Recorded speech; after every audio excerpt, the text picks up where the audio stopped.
and then I'll share it. I'm just trying to see what it's doing.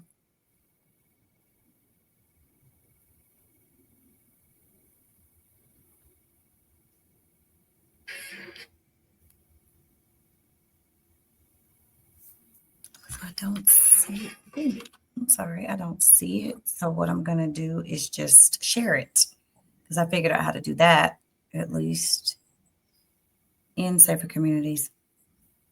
I'm so sorry. They have changed a lot of things in here, and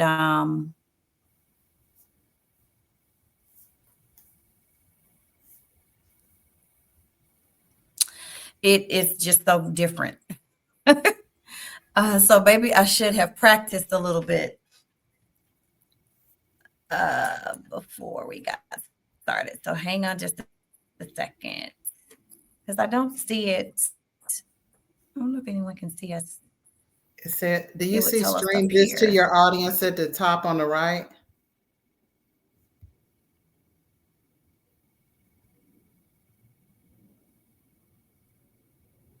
Let's see, show the comments. It says you're live, view on Facebook. Let's see. Let me see what it looks like on Facebook.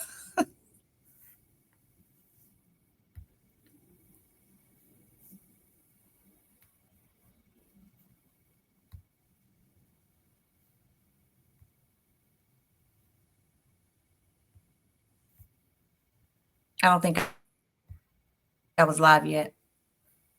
Okay, I wasn't. Okay. But now we are. We are live. Let me just see if I can share it to Safer Communities real quick, because that's where I really wanted this to go.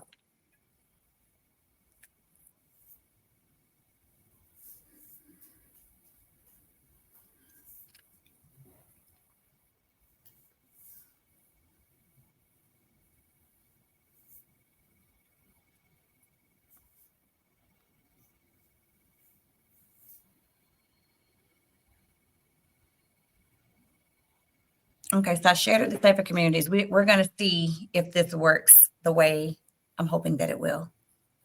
And Okay. if we have viewers, if you guys are in Safer Communities, if you can copy, because they can copy the link and share it to Safer Communities too, that would be so, so helpful. But to no avail, I am super excited to have Councilwoman.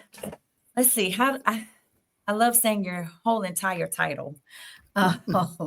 So I have the pleasure. Oh, hold on. Did it stop? Okay, I think it stopped. Still says it's live.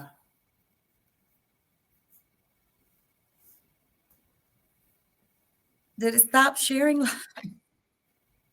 Oh, it does say it's live? Okay. Okay. Can you hear me now? Yes.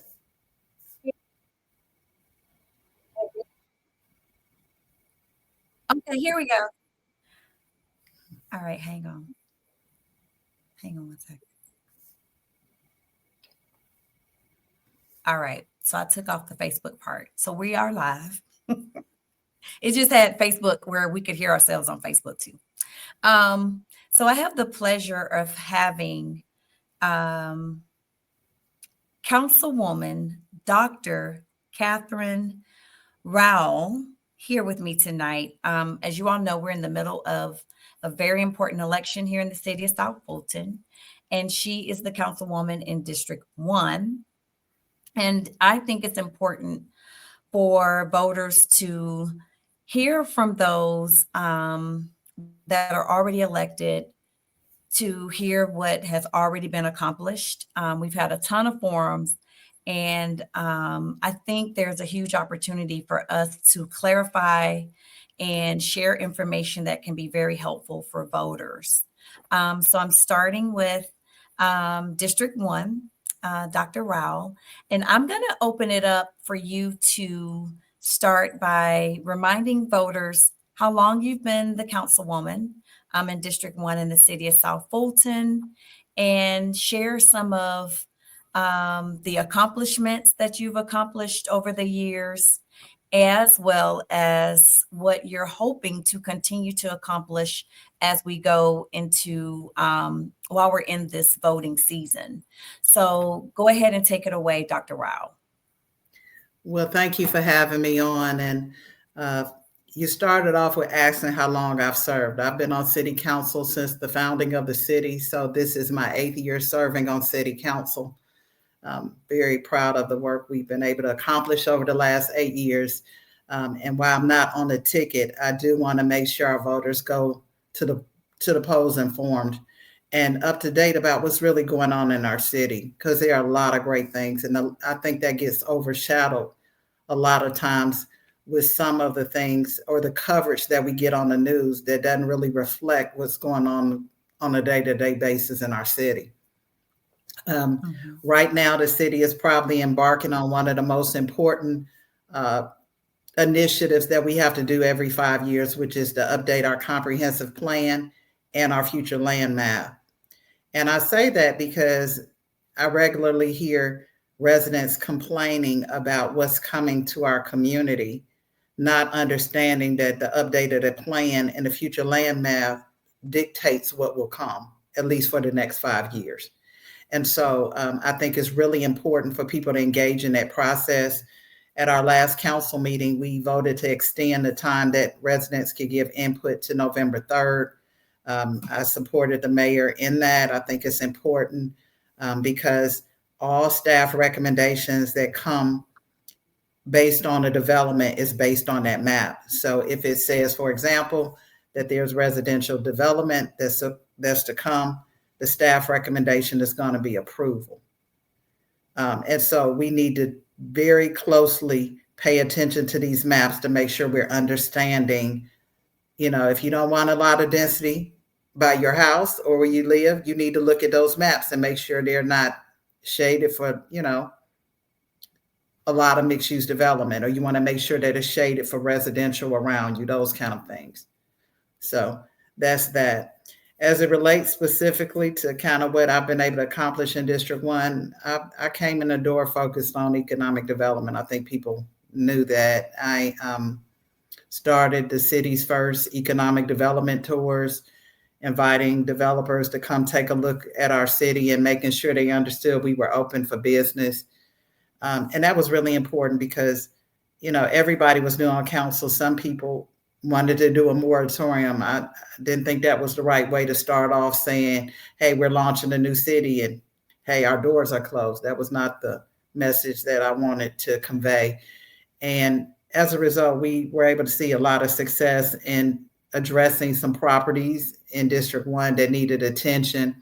Some of them are just finally getting to the finish line, but we highlighted a lot of vacant properties along Cascade, Campbellton Road, and some of those, Cascade primarily, and some of Foot and Industrial. And many of those sites have been activated, as well as Sandtown. So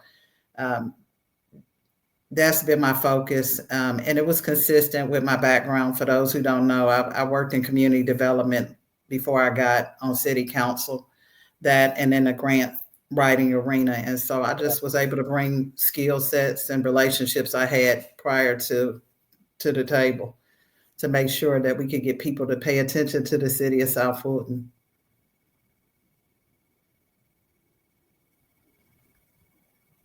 And for those of you who don't know, because it's on my personal page as well, the city council positions in the city of South Fulton are part-time positions.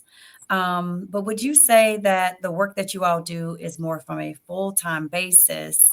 Kind of navigate us through what is the day in life like for a councilwoman, Councilwoman Rowell in District 1? What does that look like?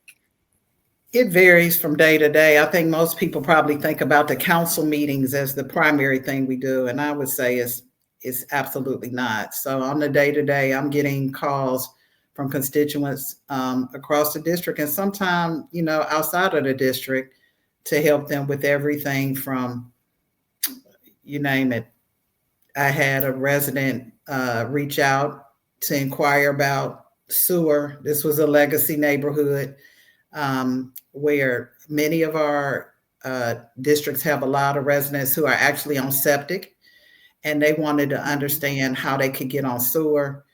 And because that is something that falls under the auspices of Fulton County government, had to reach out to the commissioner, Khadijah Abdul Rahman, to find out the process for bringing a sewer project online. And we literally are beginning to see the construction of that sewer project, but it took us 3 years. So, you know, Oh, wow. you get calls like that, and it was a petition process, and we had to have a neighborhood champion, and then it had to be budgeted for. So projects can take a long time. Today I had a call from a gentleman who is moving from Cobb County to our city. He has an accounting firm, and he was looking for commercial space. That's not something you typically deal with at city council, but they reach out based on the areas they're interested in. And although we don't have a lot of vacancies in District 1, I did point him to some of our large commercial property owners for him to make contact to see if it was a good fit for his business, because he's looking for space for his accounting firm. And so, every day it varies, but we get a lot of calls. Today I did a food distribution in one of my senior buildings.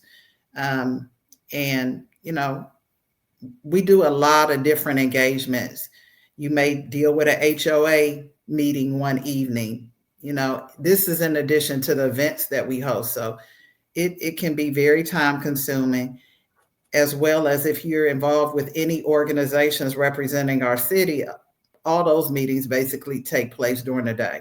So I serve on the board of directors for the Georgia Municipal Association that represents all the cities in the state of Georgia.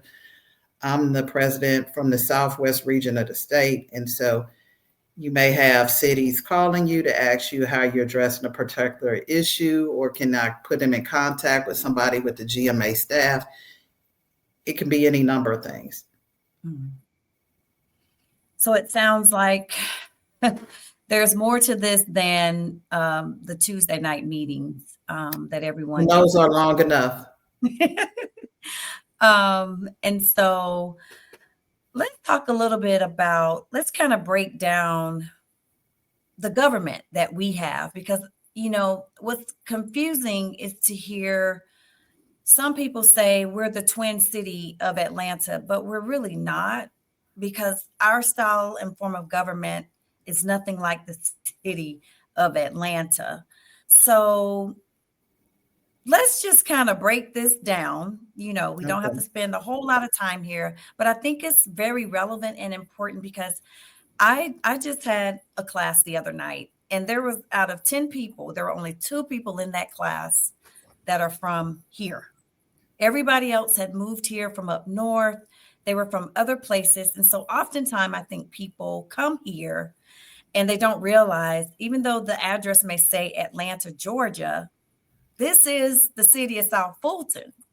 Mm-hmm. So each city is governed completely different. So as a council person, or just really the form of government, let's start there. The form of government that we have here compared to Atlanta is different in that our mayor does not have powers to make decisions like the mayor of Atlanta.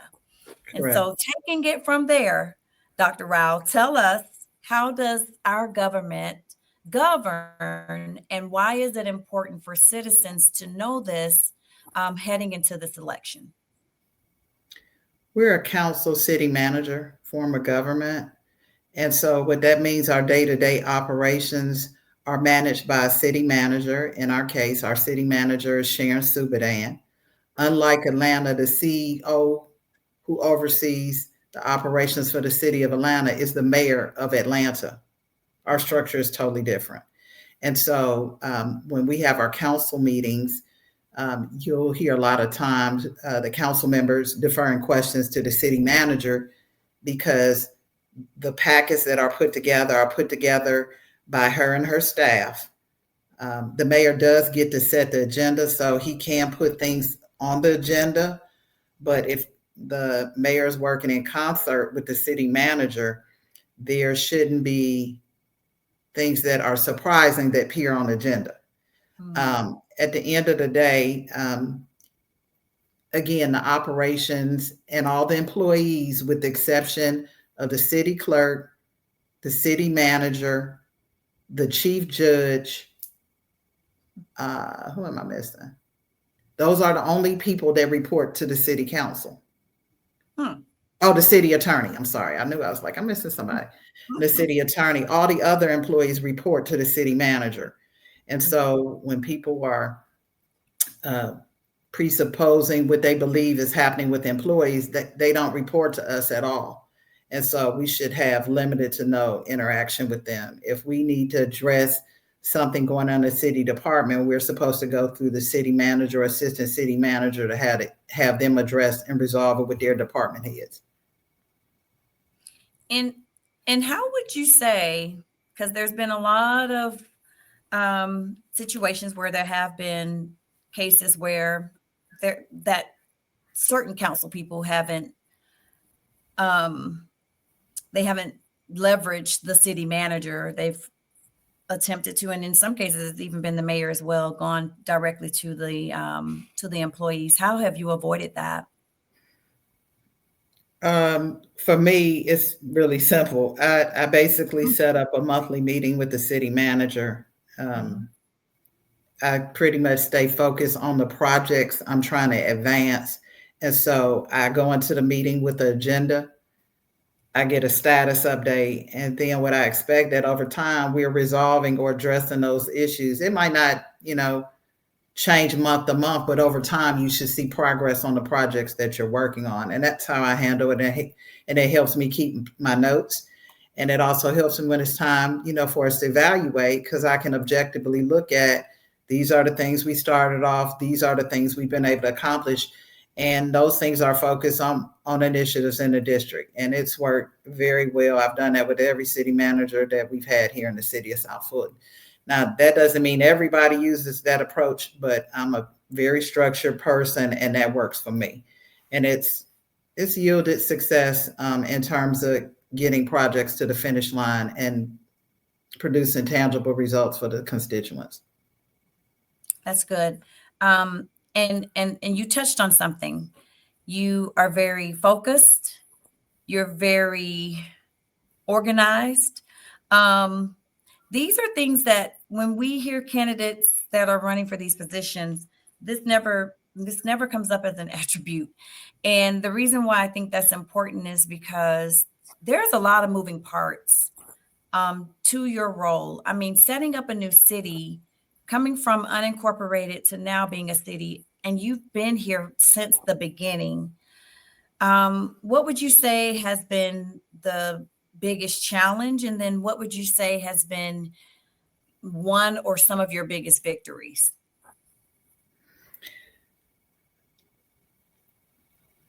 I think so. I've been here from the beginning, and I've seen quite a few of these council seats flip.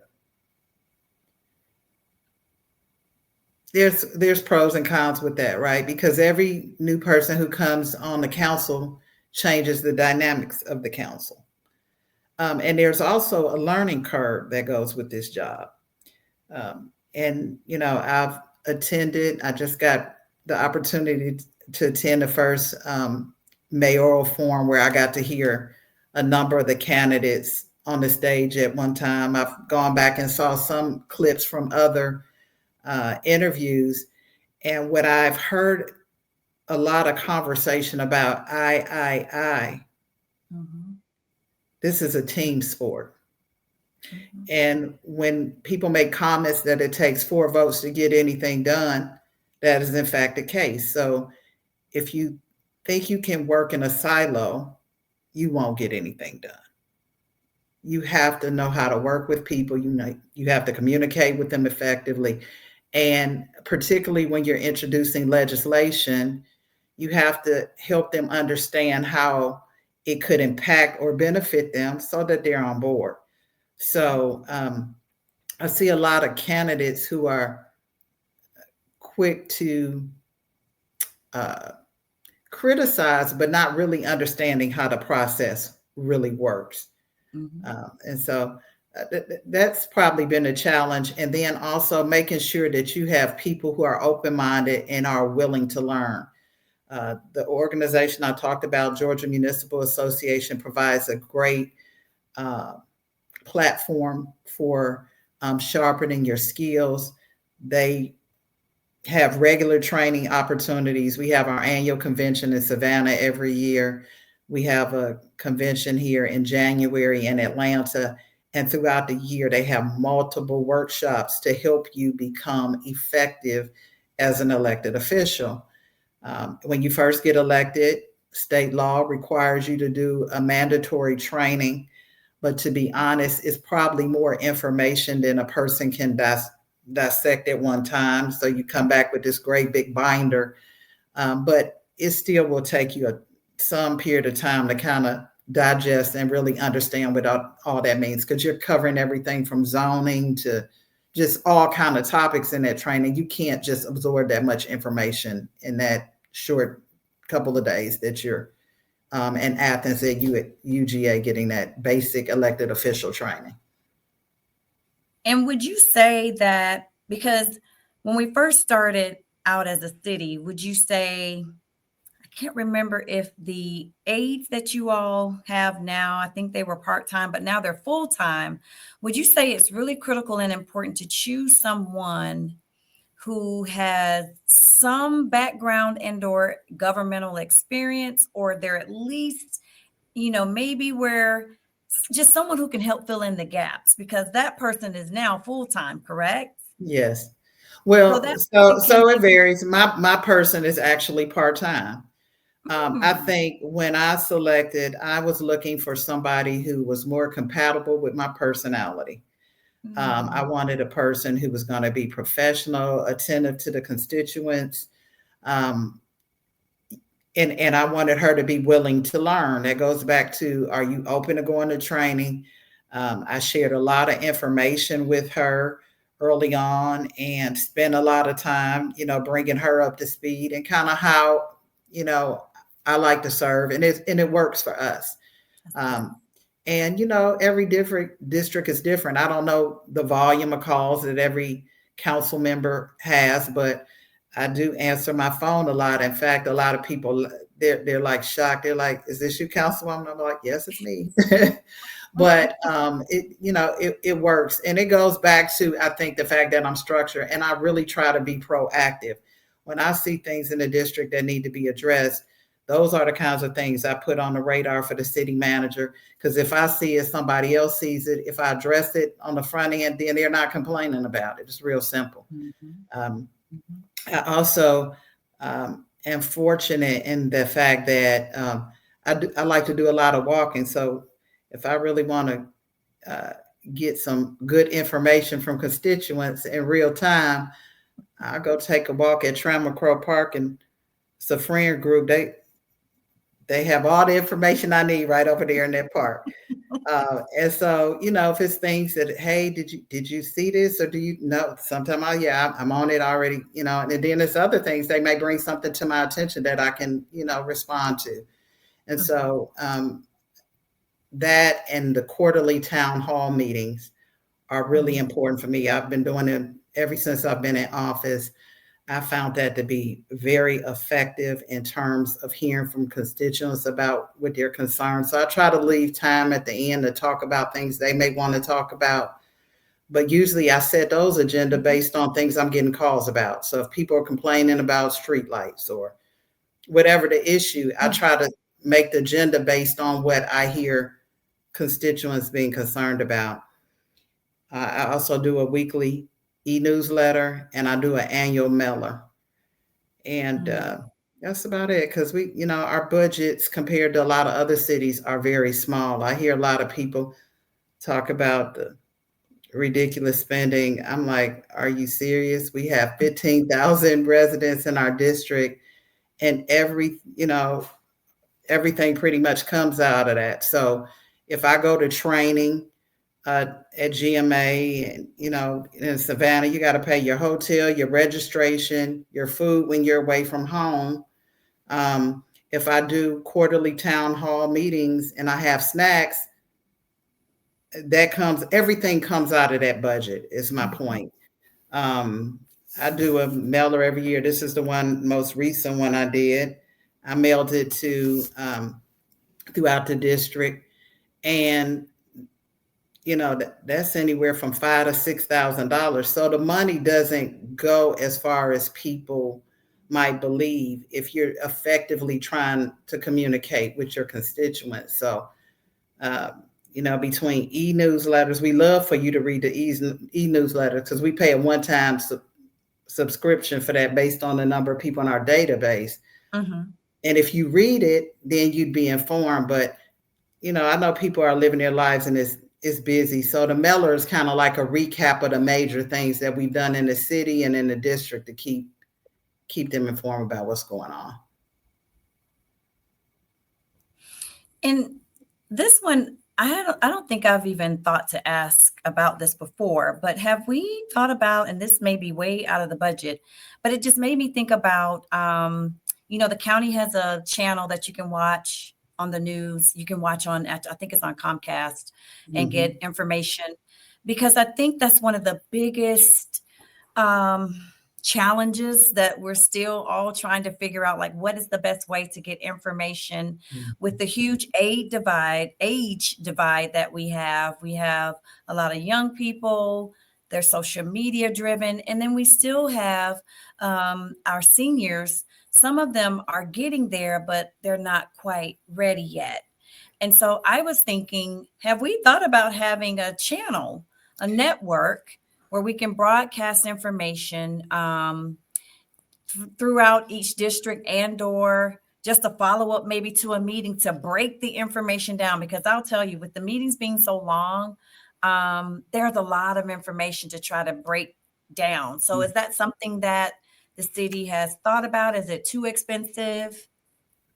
I know early on in the early part when we were first starting the city, there was conversation about that. I think then Mayor Bill Edwards talked about that, and possibly looking at our franchise fees to do that. But then, I don't know, maybe it's because, it was a change in leadership. It was less talk about that. But we also know there's, opportunities to do podcasts and get on, platforms like this and talk about issues. So whoever our next mayor is, I hope they will think about that and bring back the mayor's newsletter that also does not include your personal opinions, but actually just shares information about what's going on in the city, because there is so much going on. Like I said, I had to attend the mayor's forum that was at Zion Hill Church, and I heard somebody talking about streetlights, and I was like, we did a whole citywide streetlight master plan. And it's so much information on the website. I'm like, if you spent 2 hours on the website, even if you can't go to the meetings, people would be better informed. So, one thing I've also heard is, we don't know what's going on with various projects in the city. We have over $150 million in capital and projects going on in the city.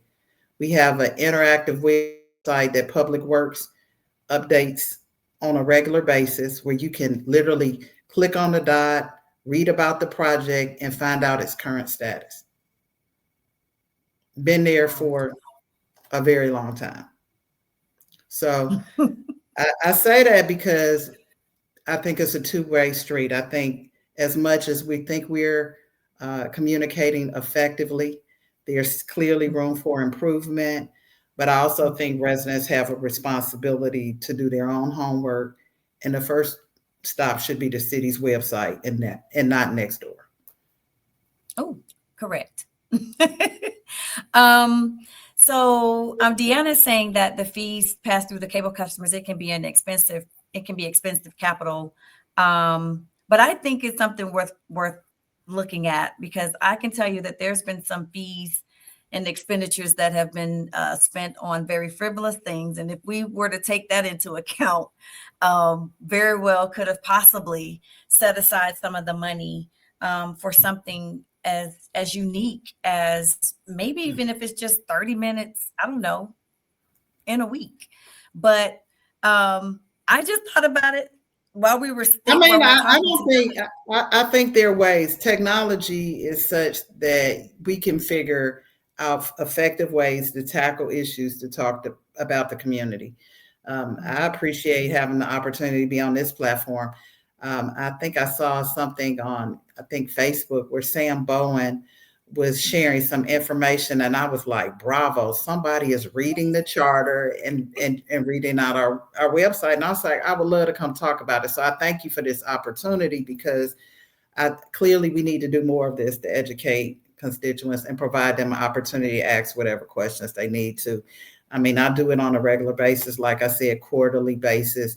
In District 1, we have pretty much a cadence to it. But again, for those who may not engage, this is another avenue to share information. Absolutely. And yes, kudos to Sam because I shared the link to the charter in the group. Like you, I didn't go to forums, but I was actually listening to them and I was cringing because I was thinking, this is not going to happen. And I hate to see people get misinformation. And I think it's very important for people to understand what the mayor in the city can do and what they cannot do. And the same thing with a council person. So, being that you all strategically are working together on a strategic plan, you mentioned the lighting project. And Mhm, I must say, there have been significant improvements already with the lighting, but of course, there's still room for additional improvements. mhm, Um, if after this election, mhm. a mayor of the city, I would say, along with being a consensus builder, has to understand that they are taking the council's strategic plan and And conveying that to the public. correct. And so Okay. when I hear a lot of people talk about their individual vision, it's a Mhm. collective vision. That's why I said it's a team sport. We Mhm. had extensive sessions to get resident input on a strategic plan. It was spearheaded not even just with the city council. We had residents drive that process, and I would say they did a fantastic job. And so, just like I heard a lot of new initiatives, the budget is already set for the next 12 months. We just started a fiscal year October 1st, and it'll run through September 30th. So while they have ideals, the budget is already set. So, like you said, they are a spokesperson for the shared vision of the council. And I will agree with one thing the mayor said: you need a council that's going to work together, but the mayor has to work with the council because the power lies with the council and the city manager. That's a very good point. That's a very good way and it's a very simplified way, I think, to help everyone understand. It doesn't work like this. It actually works from here. And Uh, this person is taking the information and they're sharing that with constituents, other cities. Let's just get right into these data centers that everyone is saying that there's a plethora of mhm. them in the city of South Fulton. I think because our borders are so jagged, and once you're on Union Road, or is it Stonewall Town? I think it's Union Road. Is it Stonewall Stonewall Town? Tail. See, I got confused because I take Union to get to Stonewall Tail. But once you're on Stonewall Tail, there's a break that divides us from Union City. Mhm. And a lot of people think those warehouses were brought by the city of South Fulton. There was a huge smear campaign when Bill was running for mayor this last time that he was bringing all these warehouses, and all those warehouses came from Union City. I also, before I forget, remind me to have you confirm where our industrial area is, because that is not the city of South Fulton. It feels like it because we just left the city of South Fulton, and at that red light, we're in Union City. So the data center that is there is in Union City, correct? Correct. But I will share a couple things. So you said it best. I think everybody saw a beautiful map and they're like, this map is insane, right?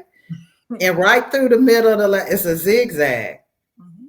That zigzag is South Fulton Parkway, where you see all the warehouses. Yeah, that was part of the smear campaign that was launched last time against our former mayor, which was terrible because it was just a lot of misinformation.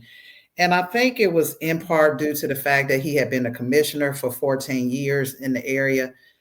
He represented the entire city before there was a city.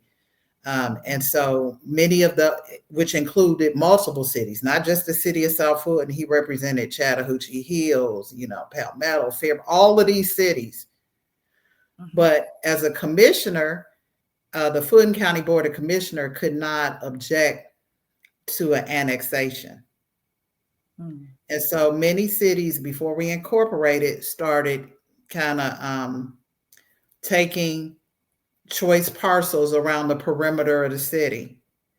And so eventually that it contributed to the jagged edges. And because we didn't vote for the city early on, it led to other cities being formed like Chattahoochee Hills. That would have all been a part of the city of South Fulton.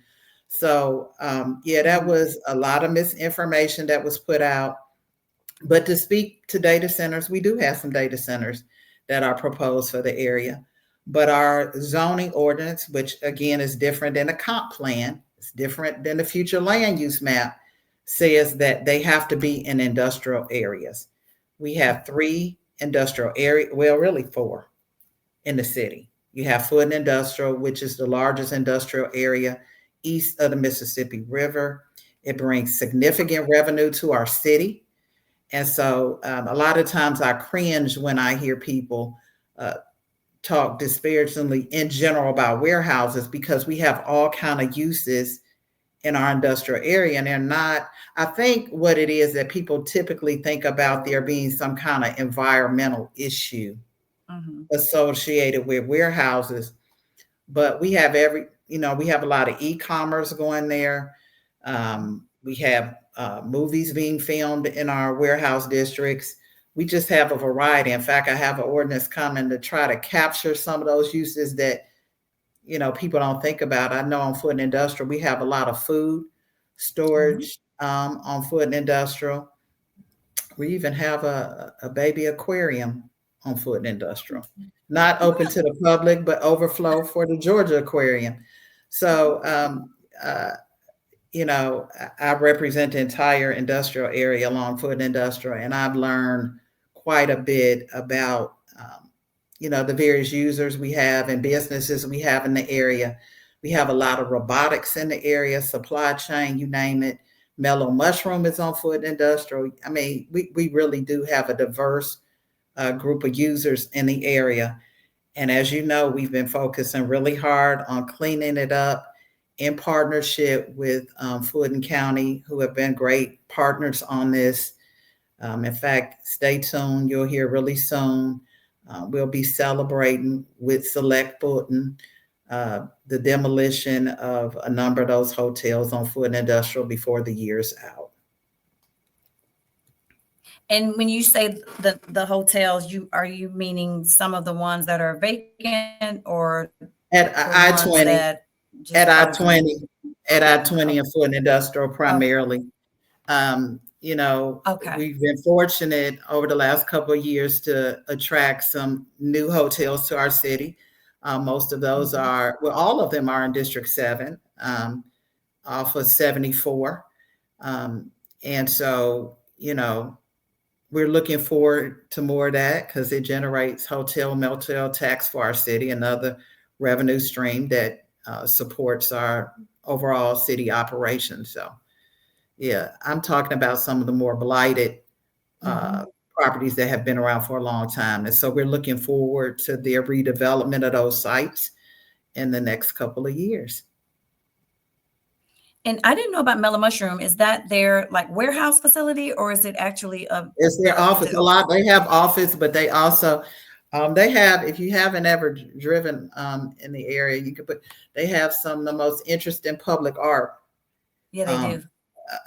And you know, at all of their facilities, they usually incorporate it, but it's one of their things. But the one on Foot and Industrial has a lot of public art. It's one of those kind of hidden treasures. So. And you said there were four areas. So Fulton Industrial Boulevard, Foot Industrial, Oakley Industrial. We have some off in the Fairwood area, like when you near where Chick-fil-A is, because that was industrial area, and certain parts of Roosevelt Highway. Okay. So that's you have set the record straight. Mm-hmm. Because so for whatever please reason, don't think a warehouse is going to be erected next to your house. Correct. There's 4 industrial areas, and the largest one was Fulton Industrial. And the person who was really instrumental behind that was Bill Edwards.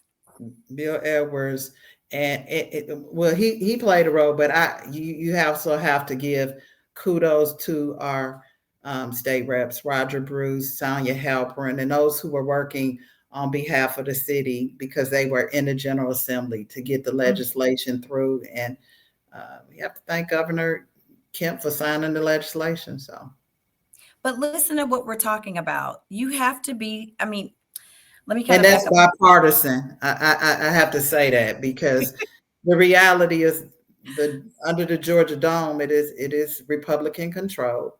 And I say that because also at the municipal level, we're not partisan. Municipal elections are not partisan, but we have to be able to work across the aisle to get things done to advance our city. That's very important. And that's where I was heading, is collectively, trying to be politically correct. Collectively, I think everyone that you mentioned would not have been able to get things done if their character, integrity, and namesake were not intact. And they weren't well respected. Yeah, that to me is very huge. Mm-hmm. You got to have relationships, and so many people don't understand this.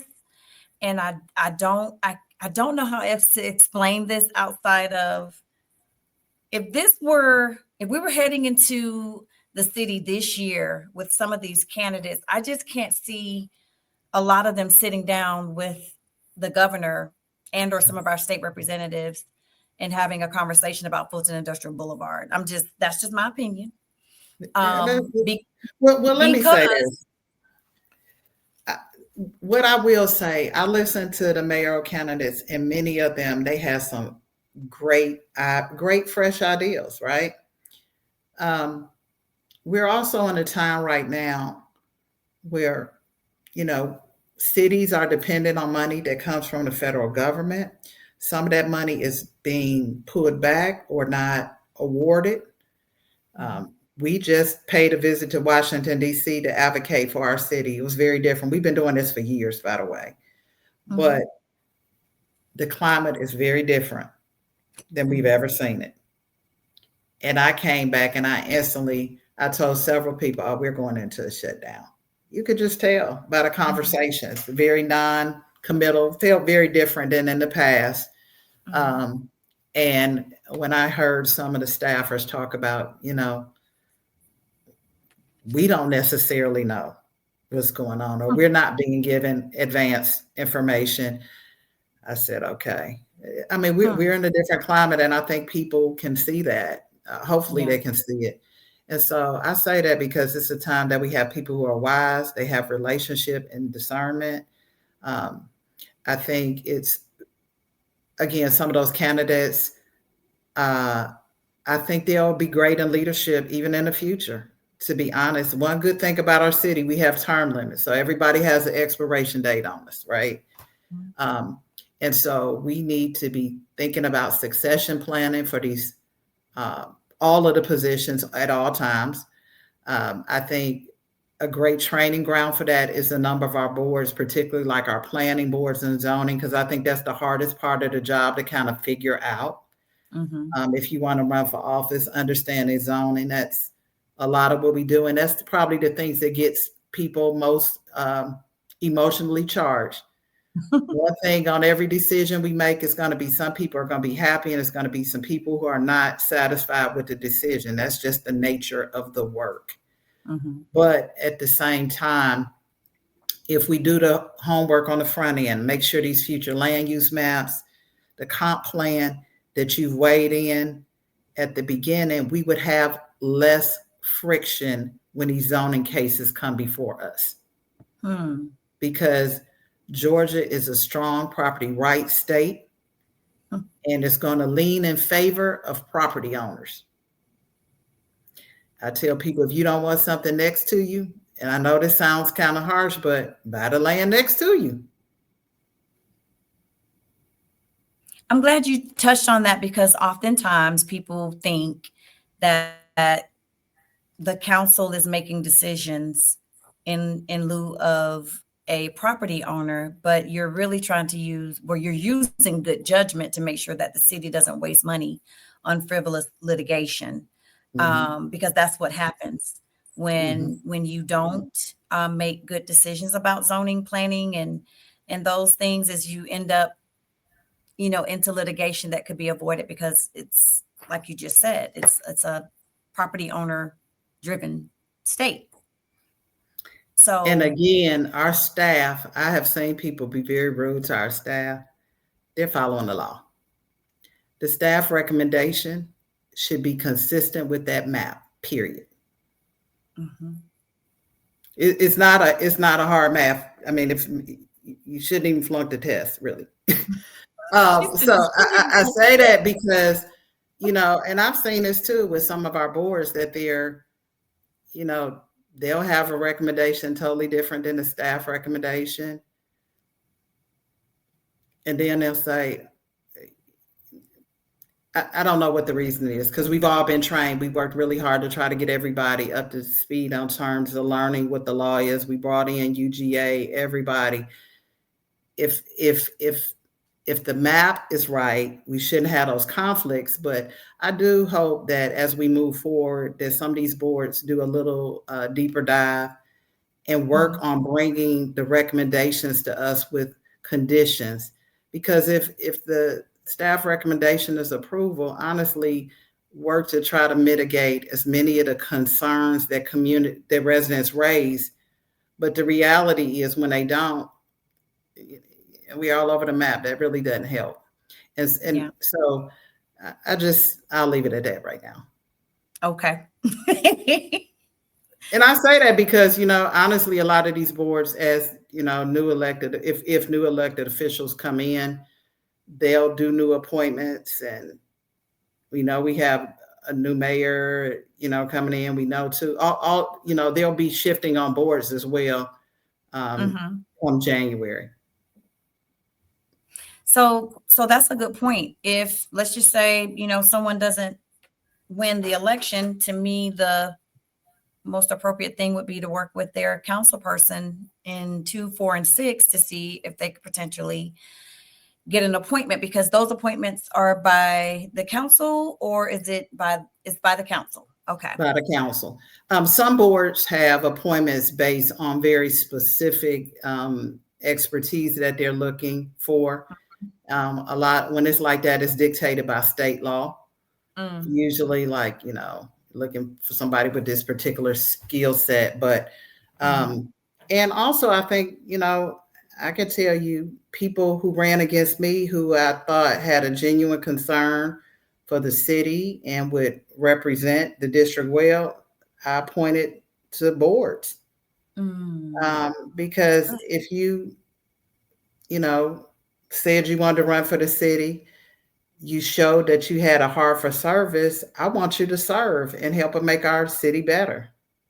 So just because you're running against somebody doesn't mean that there has to be, drama or there's no relationship, work with the person or ask if you could serve. They may be Mhm. willing to appoint you to one of the boards. That's a good point. And it just shows how critical it is to not take things personal and to see the value in what someone brings, even if, like you said, they were running against you, it still doesn't mean that they can't bring something to the table and Absolutely. utilize them as a servant in the community. So I think that's very valuable as a leader, as a leader. So now let's get into this, Councilwoman. Mm. What's coming next, Miss Daphne? Okay, so let's talk about. I do have to ask this question because I've been in around budgets for about 20 something years, and I've had to maintain a budget, and I have come out of gone into different roles without having to have my credit card taken. So let's I'm going to ask this question as best as I can because I think it's important for anyone who's considering running for office and for constituents now to understand that when you get a card from the city, you are spending taxpayers' money. It's not Correct. money that's allocated to you because you're an elected official. It is taxpayers' money. And I take it very seriously. And I think a lot of you take it seriously. However, some do not. And so I'm just going to read this. Some of you may not be aware because I have been out of the loop for a minute, and that may catch you off guard a little bit, Councilwoman. But the current mayor has taken international trips. He's taken international trips to Colombia twice. He went to the Olympics in Paris. He went to Ghana for 21 days. He took used funds to pay for a pool table in his office and said that he needed that because he's able to make deals using a pool table in his city office. And he also said that the purpose for going to Ghana was to bring a data center, warehouse jobs, and collaborate with the film industry. And we just discussed the powers that a mayor has, and he doesn't have any of those powers.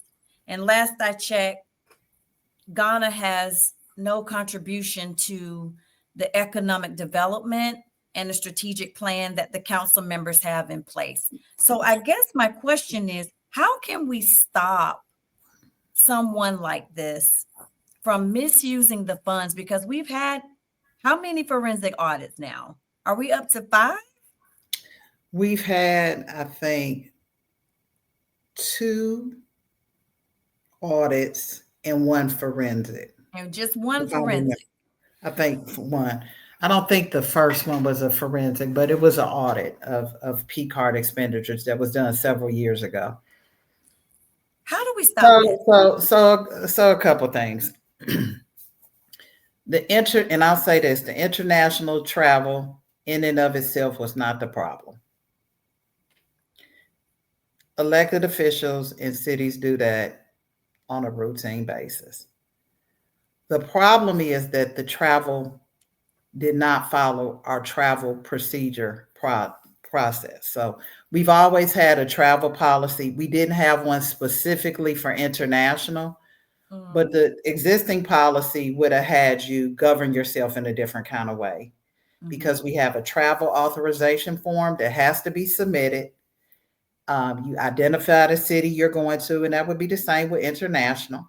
mhm, It's a set per diem for day. That's how much you can spend on food and the like, just like any other company.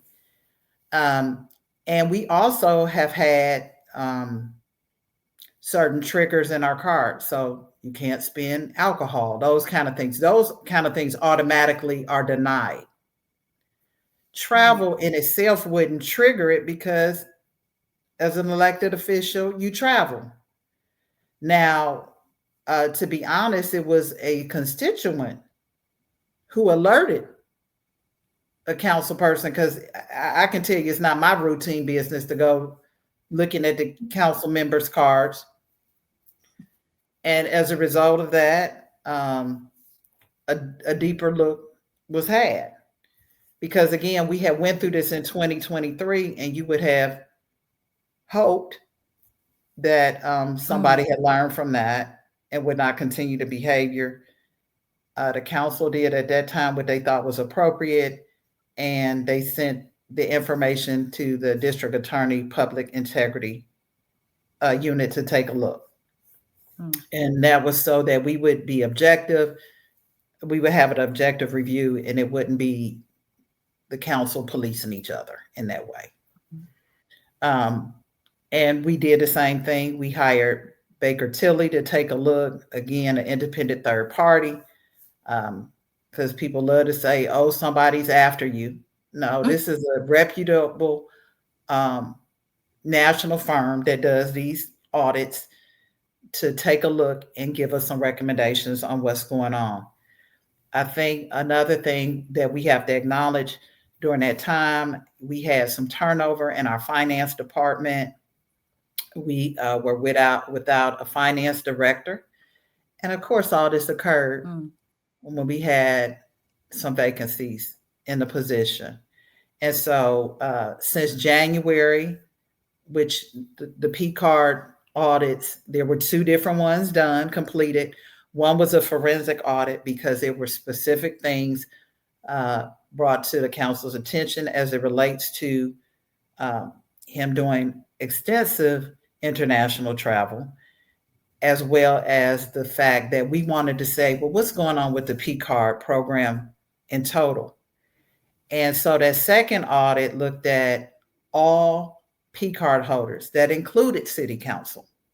It included 85 P card users, 9 city council. So the existing council and 2 former were included in that audit because of the period that it covered.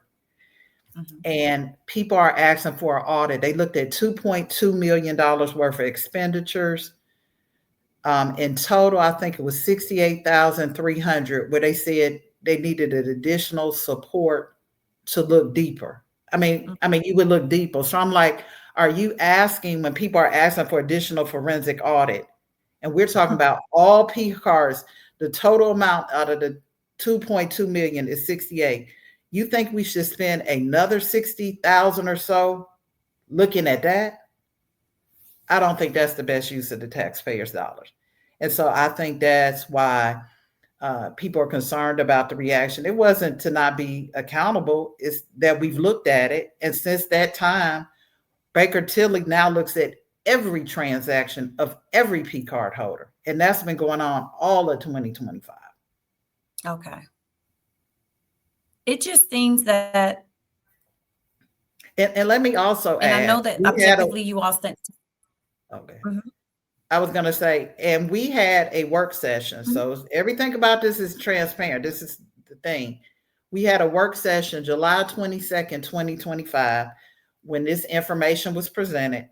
And those 2 reports have been on the city's website since that time under the transparency, tab on the city's website. So you'll have to wonder why it's coming up now in election season, but this information has been addressed. The city manager has instituted a number of procedures. We froze the mayor's budget, and his card was taken. Okay, that hasn't changed. Okay, well, good. So now we have a mayor that basically can't spend since we've discovered all of that due to his actions. And like I said, I want to say it wasn't the travel itself, because I can tell you there are a number of multinational corporations on food and industrial. So we do not want to seem like we're not friendly to international business, because we would be naive to think that we are not doing international business. Our proximity to the airport, the Port Authority in Savannah, they all play into that. And so, um, one of the businesses the mayor talked about, he was absolutely correct. They do business with Columbia. They currently exist on Food and Industrial. I have another business. It's a huge thrift store on Food and Mhm. Industrial. They do a lot of business and they do work all around the globe, building schools and health, and they're international. So I want us to be careful with our narrative as it relates to that because, of course, we have international businesses operating in our city. Even those who are, if we talk about Pepsi Cola or any of those kind of companies, they have a presence on Food and Industrial. And that's very good to know because I just gave a snippet of some of the things that I have found out. And it just, I can actually maybe see council people using international travel because you're actually able to create policies around that. You're able to develop program. I mean, you're able to do a little more with your travel experience But than let me he also was add, able to. we still have to do it within that existing budget, no matter what. Honestly, Mhm. we work miracles with that we have for the amount of Mhm. programming that we do. And Mhm. I'm okay. I've heard, I've been listening to the community. They say, we'll see. They say they want us to pull back on some of the events. Let's see if they really mean that. Because the reality is, unlike some other cities where private business would provide some of these avenues, we don't necessarily have them yet. I've been out Mm. here 25 years, and I think you notice if something didn't happen at a school, it just really wasn't happening much. So, Mhm. we have worked on trying to build community, and that included, having events with kids, Easter egg hunts, Halloween, those kind of things. And so, you know, I don't know where we'll land, but I am listening. I don't mind pulling Mhm. back. I'm a very busy person, and District 1 keeps me busy. Um, but, I think that's something we'll talk about and revisit as we come back past these elections and see where people want to kind of land on that. But I would love. I And I think remember just when for I was me, raising my daughter. Every time we had to do something with kids, I had to go to Cobb or Douglasville. We don't want to continue for it to be that way, but we don't yeah. necessarily have in our city enough of those private businesses doing those kind of things, even nonprofits, to be honest. And Mhm. so I think that's something I'm looking forward to seeing more nonprofits based in our city providing some of these resources that we've tried to stand in a gap for. And I don't think it'll always be that way, but again, uh, you know, other communities have more options in the family space to provide activities for young people. Yeah. And there's so many people moving here because of the schools. It wasn't always like that in the beginning. The schools have now done, I would say, a 360, and they're Hmm. fighting to get their kids into certain schools. Yes. Um, and and they're even landing in one district thinking their kids can go to one school, but Ugh. they have, because that's changed as well. So yes, I mean, like I said, this city is so unique and different. I would just like to see, maybe because we're so spread out, I know this is difficult, but to see more combined events. I agree with that. I And support that. I think I that's right. because I mean, I've tried to partner, honestly, like I said, for the amount of money. And when I tell you, I want to explain that when we pass our budget and we have a district budget, that the city manager provides a report in each monthly meeting in the work session. So you Mhm. can see district by district what we're spending. Mhm. So The way we assess that budget is through the P card. We don't have checks, we don't have access to any of that. And most of our purchases are small purchases with small vendors. So it might be a catering for an event or something like that. You know, you can do P purchase orders against that, but that's usually for bigger ticket items where you had to get three bids and you know, and the vendor can wait a period of time. Most small business, when they deliver the service, they want to be paid right then. Mm-hmm. It's not a lagging period. And so that's why we use P cards. And so, like, if we have a community festival and you have a face painter and a balloon artist and a decorator, you have to pay those vendors. And that's why you see a lot of those. And you mentioned that, and that's a good point because there's, I'll just say for the city of Atlanta, you have to wait on a check. Right. As a vendor, you do not get your reimbursement the same day. So I think, to me, that's a great way to do business. And especially in the day and the time that we're in now, with people giving so much and not having as much back in return. That's very admirable of the city to do that, because it's not quite that easy to do business like that in other cities. You may get a check reimbursement in 2 to 3 weeks. Right. And you know, if for those who attended the State of the City, one of the things I think we're very proud about is that we have spent a lot of money with minority, women, and veteran-owned businesses. The mayor talks about that. That shouldn't be overlooked. A lot of cities don't do that, and they're not intentional about that. We have been.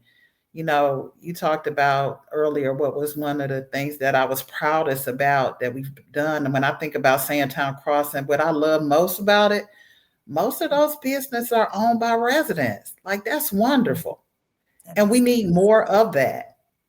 And we also need the residents to patronize them.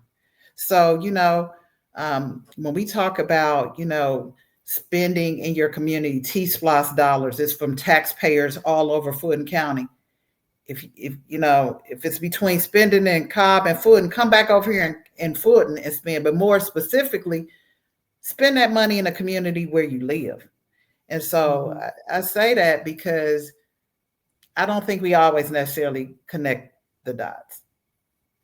We don't.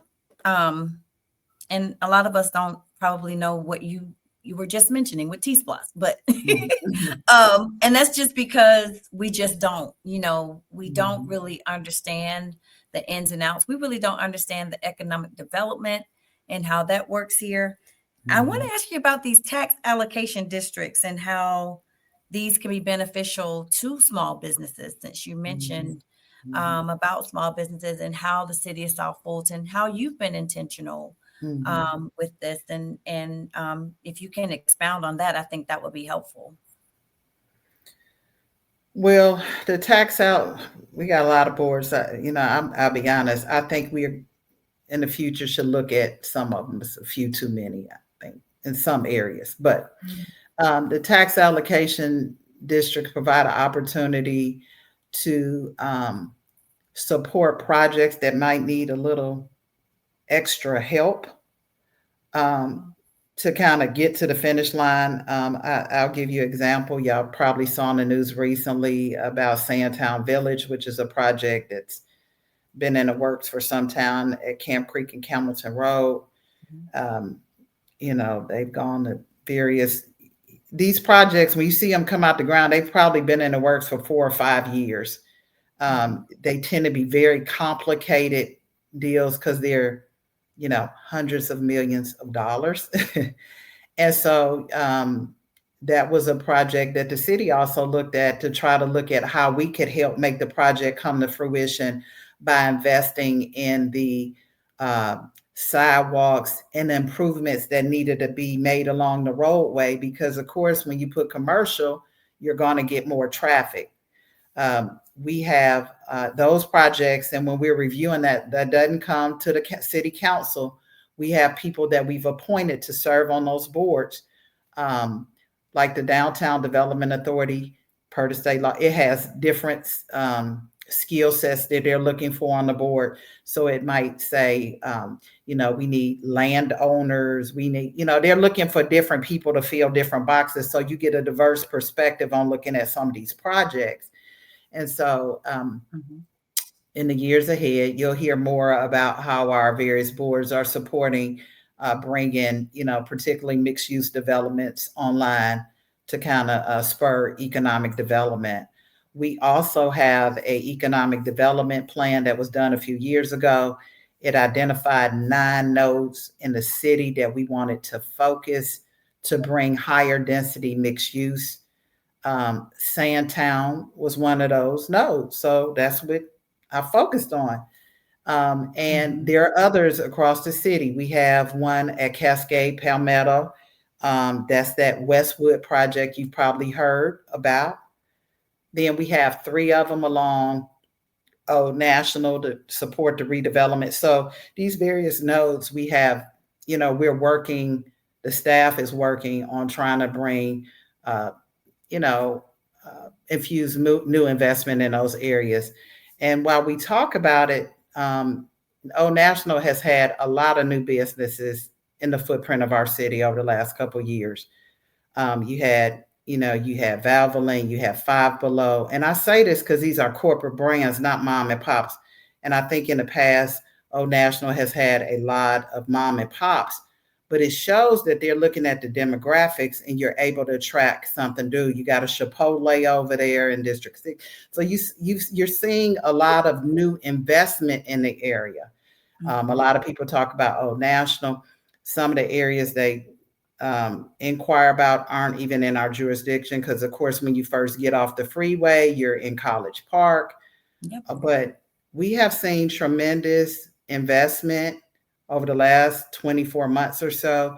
The city is also doing a lot of investment. That's why we selected Old National to be the location for our police headquarters, and that's coming to 138, which, everybody was tuned into the conversation about our millage rate cap because we were trying to get the financing to be able to construct the police headquarters, the fire headquarters and training center. And while we're doing that, we're also self-financing, bringing our municipal court building online. So we purchased another building outright over there to do that. Um, it's a blighted property, a really nice brick building, but it needs to be gutted. But that will be, our municipal court. So I think you saw Crestwood Event Center. You've seen a lot of investment.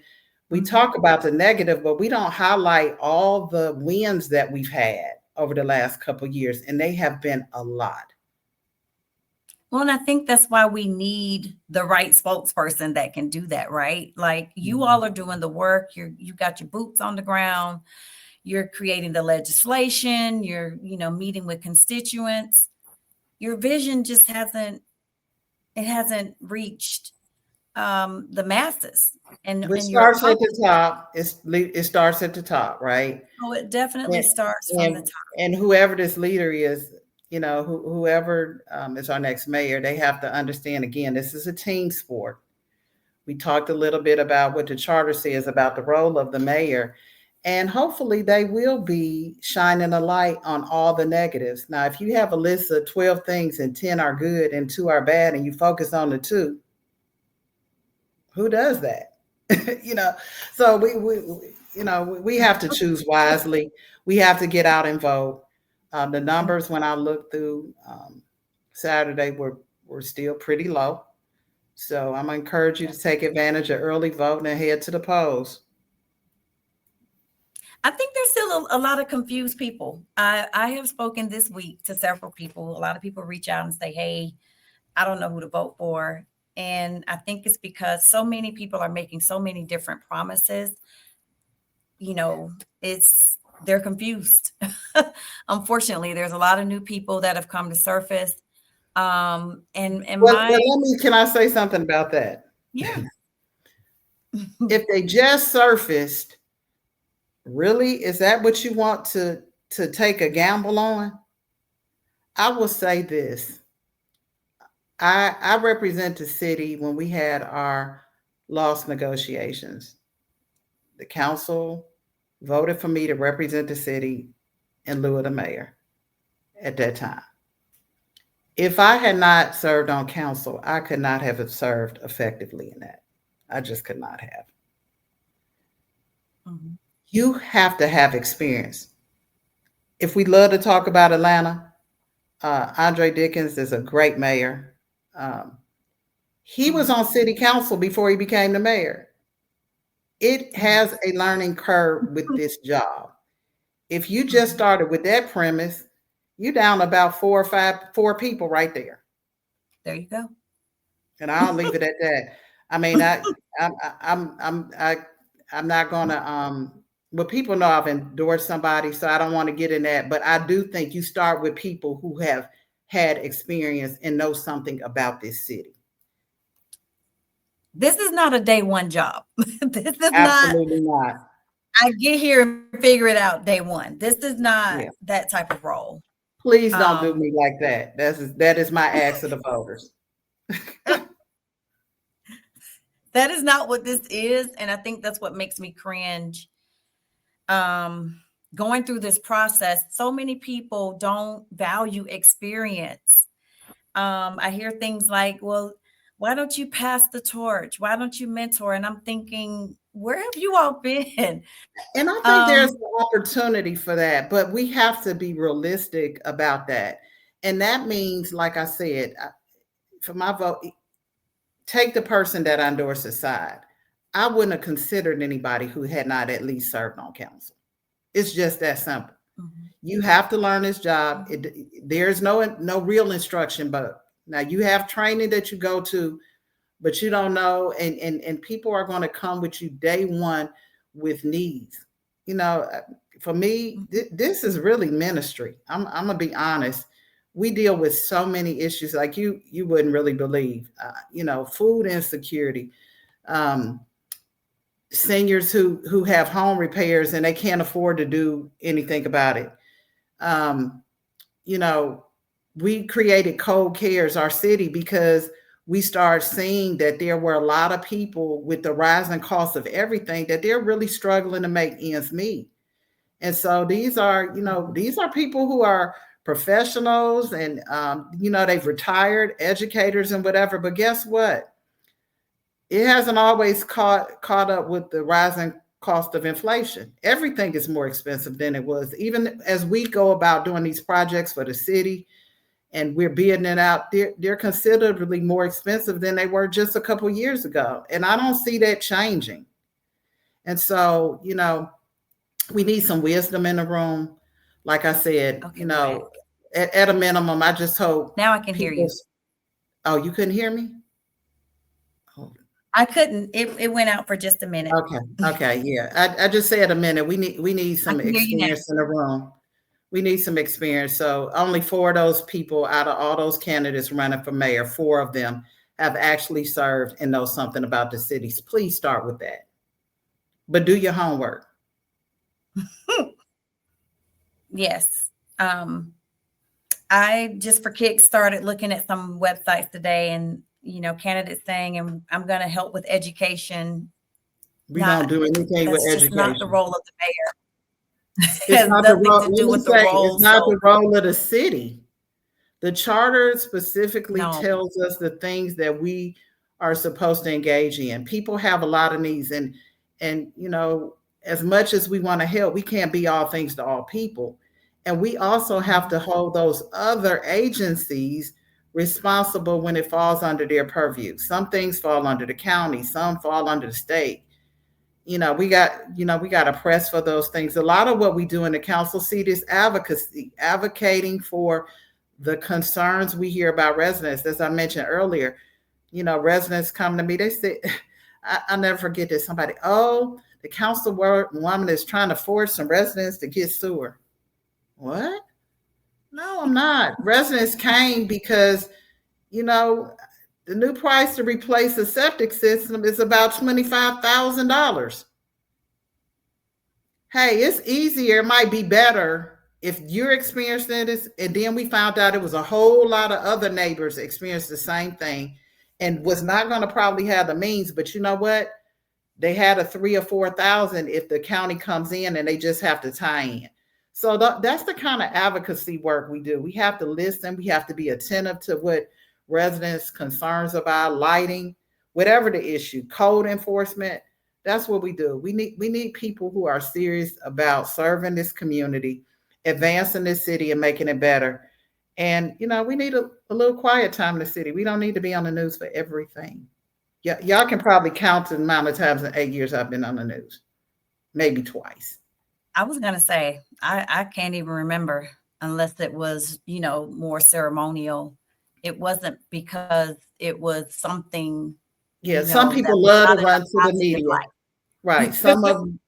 Some people love to run to the media, and even some of the elected officials. Please stop.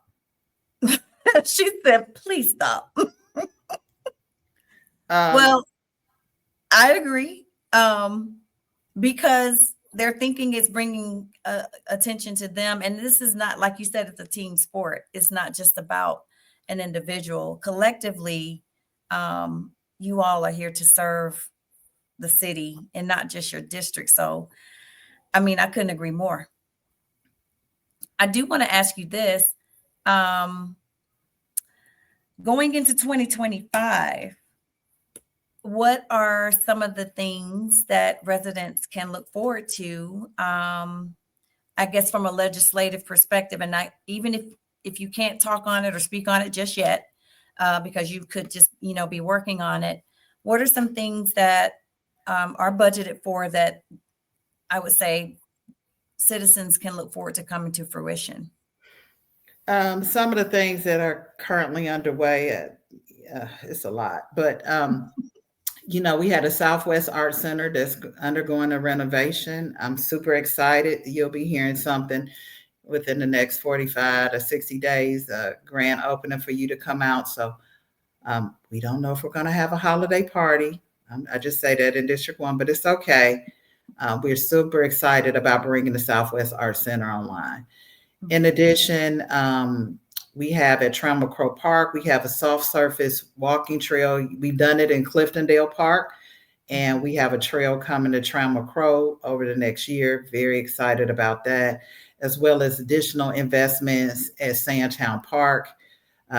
We launched past year, with new fencing, renovations to the concession area and bathrooms.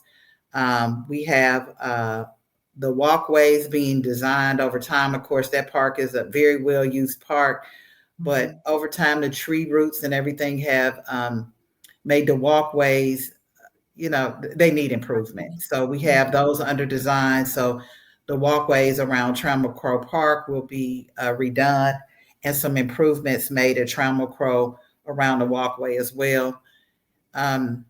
Those are some of the major things in District 1, but some things you should know that are happening across the city. If you haven't had a chance to look at it, Creel Park underwent a renovation this year. They did a beautiful job on that. We bring in EV charging stations to many of our public facilities. Burdette Park, we just received a grant for over $1 million to bring walking trails to Burdette Park. Councilwoman Bell has improved the lighting in the area. It's consistent with that street light master plan, but she wanted to prioritize it. Again, we want to keep our kids safe. Had a meeting just yesterday when we were talking about the sidewalks. We're bringing the Union Road by Westlake, make sure kids are safe. On Rocky Head Road, that's a dirt road. It's going to become a real road. Super excited about that. We have currently new construction, houses for sale going down Riverside Drive. D.R. Horton, as well as Lennar Homes, are building homes on Riverside, which is right behind the Publix at Camp Creek and Campbellton Road. So it's so much going on in the area. And I talked about already the partnership with Fulton County as we will continue to transform and renew Fulton Industrial. I'm looking forward to the new lighting improvements we have. Last year, we paved 11 roads. Really, they weren't just paving. We rebuilt 11 roads that run off of Foot and Industrial to make sure that our business community understands we value them. And we'll continue to look at public art installations and um, landscape enhancements along Foot and Industrial. We have improvements coming at Cascade and Foot and Industrial. That project has been in the making for some time, but it goes under construction um, in 2026.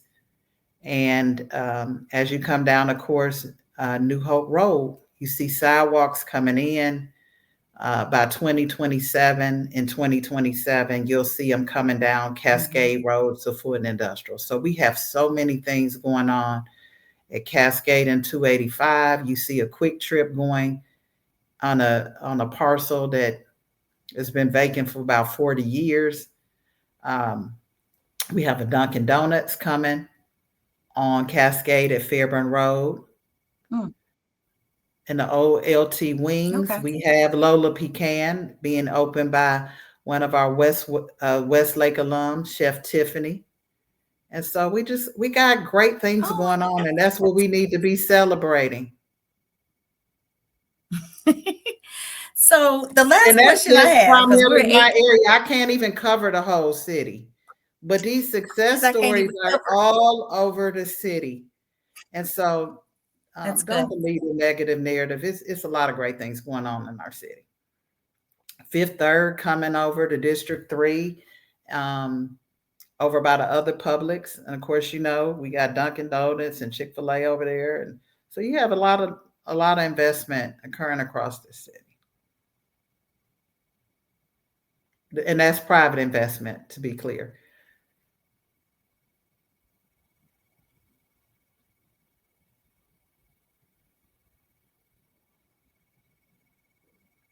I think we're frozen, maybe.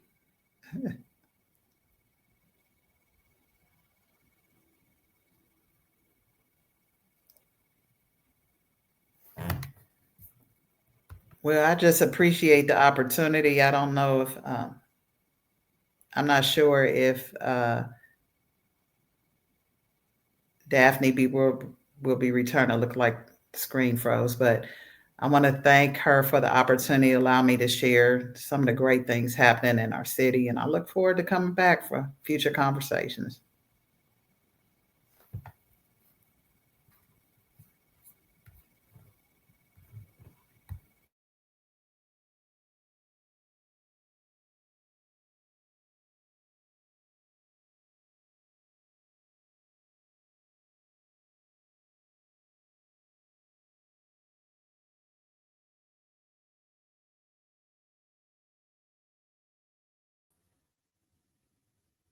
Okay, I'm going to wait and see if Catherine will join us.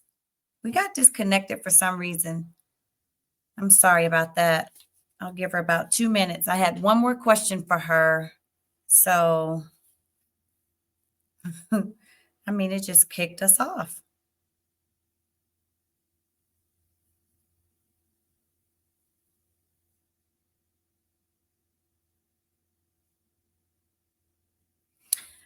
I guess if, oh, she's calling me.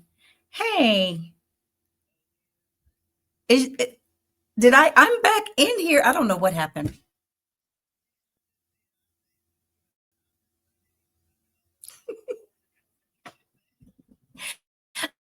Okay. All right. So I'll end it and I'll call you right back. Okay. Bye. All right, you guys. Well, unfortunately, we had some technical difficulties. So I just wanted to come on and personally thank Dr. Rowell for sharing. I hope this was, as you can see through the technical difficulties, these are just candid conversations with elected officials. We are in the middle of an election season. It is so mission critical, imperative, and important for those of us in the city of South Fulton to take this time to really think about not only in districts 2, 4, and 6, who you think would be a great city council person that comes with the withal experience, knowledge to be a policy maker, because that's what city council members do. And that's just one of the many functions. But this is a city manager, city council led city that needs a mayor that can carry forth the vision of the city council, not their own mission, not their own vision, and not what they're wanting and or planning to do.